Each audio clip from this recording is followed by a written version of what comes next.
Estimados estudiantes, tengan ustedes un buen día. Vamos a empezar un nuevo tema que son las neoplasias pulmonares. Vamos a ver de qué se trata, vamos a conocer todas las características de estos tumores y vamos a ver que no todos son los mismos, ¿sí? Primero empecemos qué es neoplasia. Es una masa anormal de tejido producida por la multiplicación de algún tipo de células.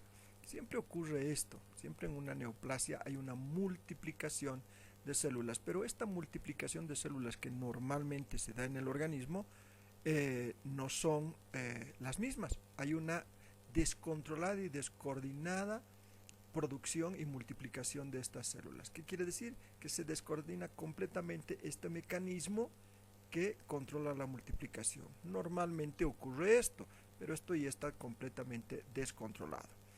Está constituido, generalmente estas células que se multiplican están constituidas por parénquima y estroma. En el pulmón es uno de los pocos órganos donde son más frecuentes los tumores primarios que los metastásicos. Pero estos primarios pueden ser, ¿qué quiere decir? Tumores que se han originado dentro del pulmón y no que necesariamente hayan sido metástasis de otro órgano, aunque por supuesto puede ocurrir que haya un tumor en un órgano vecino y haya hecho metástasis en pulmón. La mayoría de los tumores pulmonares se originan ahí, se originan en el pulmón. A eso se llama tumores primarios. ¿Sí? Dentro de estos tumores primarios que se originan en el pulmón, hay tumores malignos y hay tumores benignos. Pero la mayoría son tumores broncógenos. ¿Qué quiere decir? Que la mayoría de estos tumores que a continuación vamos a ir viendo son tumores que se originan en las zonas de los bronquios, ¿sí? En todas las vías respiratorias. Por eso se llaman tumores broncógenos. Hay otros obviamente que están alojados en tejido propio pulmonar, en el intersticio pulmonar. Veamos la etiología y la patogenia. Esto surge por acumulación de anomalías genéticas que transforman el epitelio bronquial en un tejido neoplásico. ¿Qué quiere decir? Que tiene que haber una condicionante genética. Por eso no todos los pacientes son susceptibles a tener estos tumores. El común denominador de estos tumores, por supuesto, es el tabaquismo, ¿sí? Aumenta el riesgo entre 10 a 60 veces. ¿Qué quiere decir? Que personas que consumen tabaco tienen un altísimo riesgo si genéticamente están predispuestos a hacer tumores. Primero, tendrán que estar genéticamente predispuestos y obviamente tener hábito de tabaquismo para que se produzca un tumor. ¿Hay muchas posibilidades? Sí, porque la gran mayoría de los seres humanos genéticamente estamos condicionados a algún tipo de tumor que pueda aparecer en cualquier órgano, ¿sí? Pero no solo el tabaquismo aumenta el riesgo de 10 a 60 veces de padecer un tumor, sino también los riesgos industriales, las radiaciones, la contaminación atmosférica a través del gas radiactivo, radón, etcétera, también puede ser una condicionante para que la persona tenga tumores. Las lesiones precancerosas de la mucosa bronquial aparecen como una displasia escamosa, un carcinoma in situ, que quiere decir un carcinoma en el sitio, una hiperplasia atípica, una hiperplasia idiopática difusa de células neuroendocrinas pulmonares y una metaplasia epidermoide. Todas estas son un inicio de lo que va a denominarse posteriormente el tumor, sea benigno o maligno. Todas estas condicionadas por algo, el consumo de tabaco. Siempre que hay consumo de tabaco va a haber una hiperplasia aderomatosa, va a haber una hiperplasia idioplática, va a haber una metaplasia epidermoide, una displasia, etcétera, etcétera. ¿Por qué? Porque todas estas que estamos mencionando son adaptaciones celulares. Las adaptaciones celulares se dan cuando el órgano o tejido ya no puede dar más y tiene que adaptarse al medio en los que se está desarrollando la enfermedad. ¿Qué quiere decir? Que cuando nosotros agredimos algún órgano, en este caso el pulmón, con tabaco, ese pulmón y esas células pulmonares tienen que adaptarse a esas circunstancias. ¿Qué quiere decir? Vivir con esa agresión, seguir subsistiendo con esa agresión. ¿Y cuál es la manera más común de subsistir frente a esa agresión? Haciendo una displasia, haciendo una hiperplasia, haciendo una petaplasia. Esto lo habíamos visto, para los que recuerdan, en patología general, las adaptaciones celulares. Entonces, estas adaptaciones celulares a la larga se convierten en tumores, ¿sí? Vamos a ver ahora los tumores de pulmón que son benignos y que son malignos. Perdón un segundito. Sí. No voy a ir. Todavía. Está programado este paciente para ser intubado a mediodía, pero tiene que firmar sus familiares la orden de intubación. Es que es una intubación programada, no es una intubación de emergencia, entonces tienen que firmar sus familiares la intubación, ¿ya? Indicarles eso, por favor. No, tienen que firmar, pues si no firman no pasa nada, ¿ya? Hasta mediodía. Perdón, no puedo cortar la grabación, porque si corto la grabación tengo que empezar nuevamente desde un principio. Por eso, mil disculpas por la interrupción y de repente voy a estar interrumpido cada rato porque estoy en el trabajo. ¿Ya? Entonces les decía, tumores de pulmón que pueden ser benignos y malignos, y vamos a ir conociendo cada uno de estos tumores. Los tumores benignos del pulmón son el mesotelioma, benigno y fibroso, el amatorma pulmonar y el carcinoide bronquial. Vamos a conocer cada uno de estos, sus características, que son muy facilitos de aprender, ¿sí? El mesotelioma benigno fibroso es un tumor no canceroso de revestimiento de pulmón. ¿Qué quiere decir? Que solamente es un tumor de células que revisten el pulmón. Afecta con mayor frecuencia a hombres que a mujeres. Esa es la característica. Aproximadamente 50% de los casos son asintomáticos. ¿Qué quiere decir? Que nunca producen síntomas. Se los encuentra por accidente, por general, estos tumores. El paciente puede ingresar con una neumonía, se sacan placas radiográficas o tomografías, etcétera, y se encuentra este tumor, ¿sí? No produce ninguna vez sintomatología hasta terminar la vida. Puede el paciente padecer este tumor y vivir, morir de otra cosa y nunca haberse dado cuenta que tiene este tipo de tumor. Algunos síntomas cuando aparecen son dolor torácico y tos crónica, que hace pensar esta tos muchas veces en una bronquitis crónica, ¿sí? Muchas veces el paciente va por la tos crónica persistente que tiene, se le toma la placa o se le toma los estudios correspondientes y tiene este tumor, ¿sí? Que una vez más no es canceroso, ¿sí? Revierte nada más el pulmón y no produce mayor daño, por eso está dentro de los benignos fibrosos, que quiere decir que nada más es un tumor que reviste el pulmón, pero de tejido fibroso, parecería como una fibrosis pulmonar, pero tampoco causa mayor dificultad. El amartoma pulmonar. Estos ya son nódulos de tejido conjuntivo atravesados por hendiduras epiteliales. Son verdaderos nódulos estos, vamos a ver en una imagen ahí. Más o menos de 3 a 4 centímetros de diámetro, ya son bastante grandes.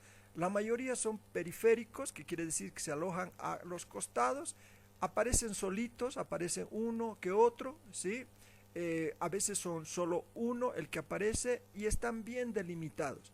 Por lo tanto, en algún caso, para que la susceptibilidad del paciente, como están bien delimitados, ¿qué quiere decir? Que tienen un límite bien particular, pueden ser extraídos fácilmente. En cartílago, tejido fibroso celular y grasa, ahí se puede alojar esta clase de tumores. Son crecimientos excesivos de tejidos normales maduros, una vez más en pacientes fumadores, por metaplasia o hiperplasia de las células bronquiales. Es esta. Fíjense acá, hay aquí una imagen, ustedes ven aquí, bien delimitado, sus límites bien conformados. No es, vamos a ver los próximos tumores que los límites de estos no son para nada buenos, entonces eso quiere decir que pueden hacer muchísimo más crecimiento, ¿sí? El carcinoide bronquial, ¿por qué se llama así? Porque es exclusivamente de aparición en bronquios. Aparece en menores de 40 años, muy jóvenes, igual en ambos sexos. El comportamiento de estos en la mayoría de los casos es benigno. Pero puede ser en algún momento maligno, ¿sí? Si bien dice la mayoría de los casos, no dice exclusivamente o siempre es benigno. Algunas veces puede tornarse maligno este carcinoide bronquial. Son como unas masas polipoides, más parecen pólipos que un verdadero tumor. En la luz bronquial cubierta por mucosa normal, que quiere decir que están dentro de los bronquios, donde aparecen generalmente en bronquios principales, en los bronquios grandes, formadas por nidos de cordones y masas de células separadas por escaso estroma fibroso. No hay fibrosis, ¿por qué? Porque son pólipos, porque son verdaderos pólipos, como unas bolitas, ¿sí? Son unas células parecidas entre sí, núcleos redondos sin mitosis. ¿Qué hace? Que no hacen división celular, solamente van creciendo y creciendo ahí. No hay una verdadera división celular de estas células que ya aparecen como carcinoides. Es esta, fíjense. Todos los tumores benignos los van a ver bien encapsulados. Fíjense acá, donde estoy pasando el cursor, tienen una delimitación muy importante, ¿sí? Ahí muestra la flechita. ¿Qué quiere decir? Que cuando son así bien delimitados, cuando delimitan perfectamente el tumor, ¿sí? Son fácilmente extraíbles, ¿no? Se saca toda la cápsula en realidad y queda ya absolutamente nada. Esa es la ventaja de los tumores benignos en este caso, o de estos que se los puede extraer fácilmente sin dañar el tejido pulmonar y sin que estos hayan hecho verdaderas raíces hacia alrededor. Vamos a ver ahora los tumores malignos de pulmón. Vamos a ver en este caso 4 tumores malignos que son los más conocidos. Son el carcinoma epidermoide, el adenocarcinoma, el carcinoma anaplásico de células grandes y el carcinoma anaplásico de células pequeñas, ¿sí? Son los 4 principales tumores malignos de pulmón. Los vamos a ir conociendo. El carcinoma epidermoide escamoso es fuertemente relacionado con el tabaco. Un gran porcentaje de los tumores pulmonares, ¿sí? Son estos y siempre están relacionados con el tabaco. ¿Qué quiere decir? Que alguien aparece con este tipo de carcinoma epidermoide y el paciente es en su mayoría o casi siempre fumador.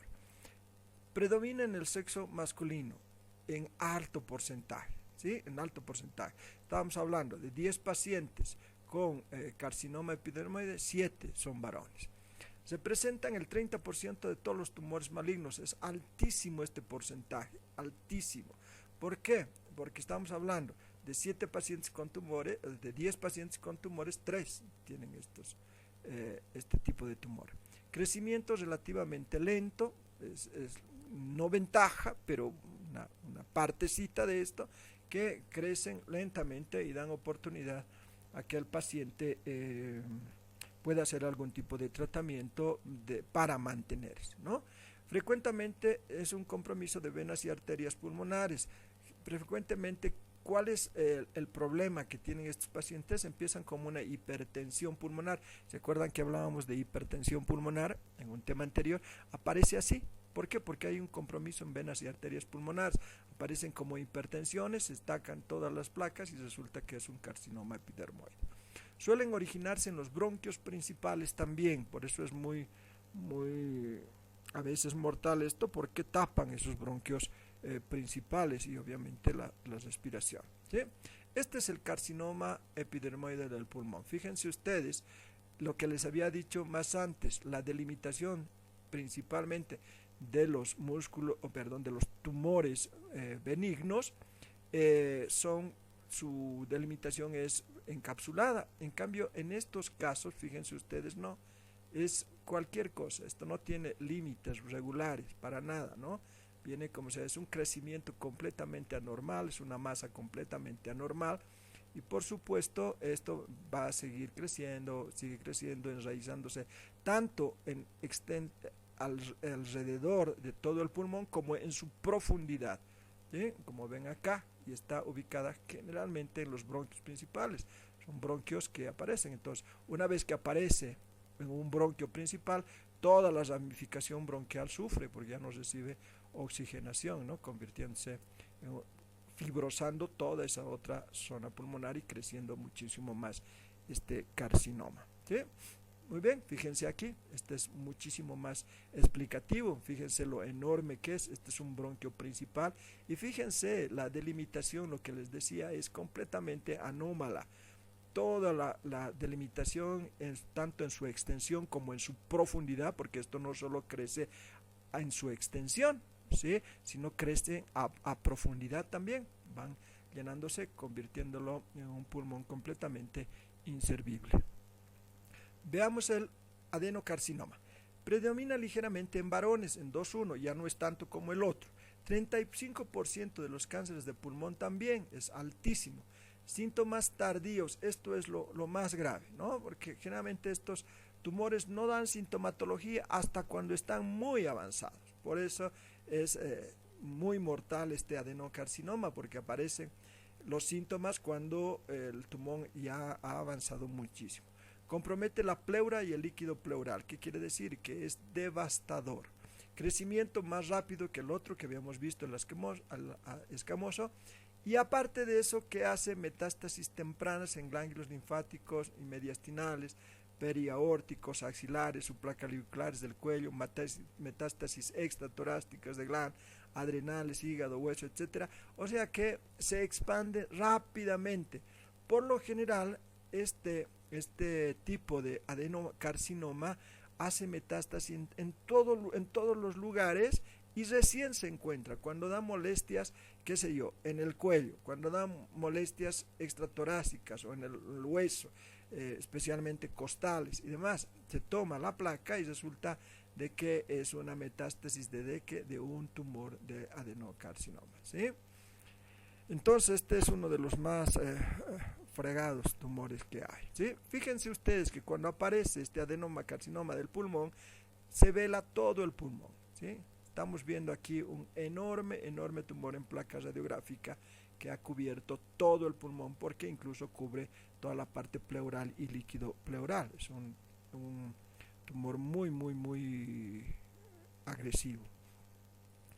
Este otro, el carcinoma de células grandes, representa el 10% de los tumores malignos del pulmón, es menos frecuente, pero también devastador. Células grandes con abundante citoplasma, se diferencia escamosa y glandular, son muy agresivos y de crecimiento rápido. Eso es lo malo de este tumor, que una vez que aparece, crece rápidamente. Una vez que aparece este tumor y es detectado, es un muy mal pronóstico. ¿Por qué? Porque crece rapidísimo y en poco tiempo la persona no puede soportar más. Este es el carcinoma de células grandes. Fíjense ustedes, no solamente puede aparecer en un solo pulmón, aparece en el otro, sus bordes completamente irregulares, muchas veces aparece en zona traqueal, a veces hace metástasis, se invade toda la tráquea. Entonces muy agresivo este tumor. Y por último, el carcinoma de células pequeñas representa el 20%, es más frecuente que el otro, de tumores pulmonares, íntimamente ligado al tabaco, ¿sí? Estamos hablando casi de un 100% de estas personas que tienen este tipo de carcinoma fuman, ¿sí? Casi el 100%, estamos hablando de un 99.9% de personas que tienen este tipo de tumor fuman. Deriva de células basales del epitelio bronquial de tipo neuroendocrino. ¿Por qué les digo esto? Porque su pulmón empieza a defenderse, empieza a acostumbrarse al tabaco, haciendo hiperplasias, metaplasias y demás por invasión del tabaco.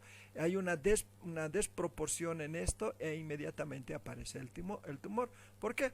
Porque son de las mismas células basales del epitelio bronquial. ¿Cuál de los epitelios está más afectado por el tabaco? Precisamente el epitelio bronquial, ¿no? Entonces por eso es muy ligado al tabaco. Secretan hormonas péptidicas precisamente por el mismo hecho del tabaco es muy maligno y tempranamente metastásico por vías linfáticas y hematógenas.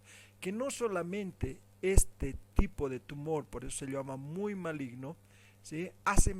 Aparece e inmediatamente empieza a hacer metástasis. ¿Por qué? Porque se disemina por vías linfáticas, por líquido linfático, y no solamente por eso, también se disemina por vía sanguínea.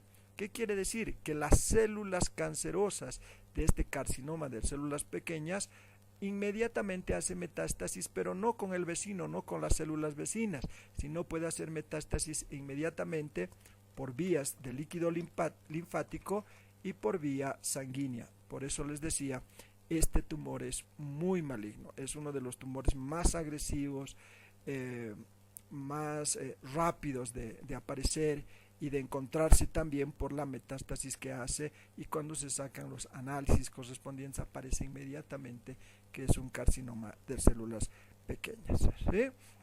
Muy bien, este es el carcinoma de células pequeñas. Fíjense ustedes, afecta grandemente. Una vez más, sus limitaciones son completamente irregulares, aparecen así. Son carcinomas de células pequeñas, se denominan, las células son muy pequeñitas, no como en el anterior caso que las células eran mucho más grandes, aparecen igual en bronquios principales, en parénquima pulmonar, etcétera, etcétera, ¿sí? Son así estos tumores de aparición. ¿Cuáles son las manifestaciones clínicas de estos tumores? Cuando aparecen estas manifestaciones son tos, hemoptisis, díneas, dolor torácico, dolor en hombro y brazo. Cuando generalmente el paciente va al médico para hacerse ver, cuando hay esto, cuando hay dolor y dolor en hombro y brazo, que son las manifestaciones más típicas, porque generalmente el paciente, como el pulmón no duele, una vez más, para aclararles aquello, como el pulmón no duele, aparecen dolores en otras zonas, ¿sí? Aparecen dolores en otras zonas, principalmente en dolor de hombro y brazo. Entonces hace todos los estudios, no se encuentra absolutamente nada, causa del dolor de hombro y brazo, se hacen otros estudios y resulta que proviene de un tumor pulmonar. ¿Sí? Puede aparecer disfagia o disfonía, especialmente cuando están involucrados bronquios o en tráquea, bronquios principales o en tráquea, miosis, edema de esclavina, anhidrosis o ptosis palpebral. Esto es muy común a veces en estos tumores, la ptosis palpebral, que se cae el parpadito, ¿sí? Las metástasis son casi comunes en este tipo de tumores por contigüidad. ¿Qué quiere decir? Que por vecindad, ¿no? Aparece un tumor e inmediatamente involucra pleura, pericardio y zonas costales. Por vía linfático, ganglios metastínicos, como el último que habíamos visto. Diseminación extratorácica, normalmente por vía hemática o suprarrenal, en un 50%, hígado 30-50%, cerebro 20% y huesos 20%, de acuerdo a cómo puede diseminarse el tumor y cuál es el tumor involucrado. El adenocarcinoma con predilección por metástasis encefálicas, que quiere decir hacia cerebro. Y por último, el tratamiento de estos tumores, se intentará el tratamiento quirúrgico en los estadios 1, 2 y 3. Todos los tumores tienen un estadio, que puede ser un estadio 1, un estadio 2, un estadio 3, A o 3B. ¿Sí? Cuando aparecen en estos estadios, ya no 4 o 5, ¿sí? Se puede intentar un tratamiento quirúrgico. ¿Por qué? Porque a veces en estos estadios se los encuentra por accidente. Un paciente que va a la clínica, se le toma porque va con tos y parece que fuera una neumonía y demás, va con un resfriado fuerte, se le toma una placa radiográfica y accidentalmente se encuentra, tiene un tumor, ¿sí? En estos casos se inicia el tratamiento, ¿sí? Muchas veces quirúrgico, porque se lo encuentra en ese estadio. ¿Por qué? Porque el tumor en sí no produce sintomatología, se lo encuentra por accidente. En el resto de los estadios se trata con quimioterapia y radioterapia. Muchas veces el tratamiento quirúrgico va también acompañado de estos dos tratamientos de quimioterapia y radioterapia. Agentes alquilantes se llama submecanismo de acción, es el daño inducido por el ADN celular, tanto neoplásico como sano, al incorporar grupo alquilo y de esta manera alterar y evitar la duplicación celular. ¿Sí? Esto es a través de productos, tanto como quimioterápicos o productos que producen alcalinidad, ¿sí? Y pueden evitar, primero, la duplicación celular, no matan como sí, pero evitan que siga avanzando muchísimo más rápido, ¿sí? Antimetabólicos, esto ya el médico, el oncólogo hará todo este trabajo, ¿sí? Alcaloides de vinca, antibióticos antitumorales y tratamiento hormonal del cáncer como es el citoplastino y derivados. Todos estos tratamientos netamente exclusivos de aparición temprana, ¿sí? Cuando aparece tempranamente el cáncer. Muchas veces cuando ya aparece en estadios mucho más allá del 3A, a veces no se puede hacer absolutamente nada más que mantenimiento, evitar dolor en estos pacientes y sobre todo, la terapia respiratoria, que es lo que más ayuda a estos pacientes, porque son pacientes que tienen grandes dificultades respiratorias, se les complica con gran cantidad de secreciones, hacen permanentes neumonías, abscesos pulmonares, que tienen que ser drenados muchas veces, entonces hacen un sinfín de complicaciones que se van presentando en estos casos y la fisioterapia respiratoria juega un papel muy importante en estos pacientes, tanto en apariciones tempranas, en estadios tempranos, como apariciones tardías, donde nada más se hace mantenimiento de estos pacientes. ¿Sí? Muy bien, como verán, ha sido un tema bastante fácil, bonito y de fácil aprendizaje. Ya, ha sido un gusto. Hasta la próxima.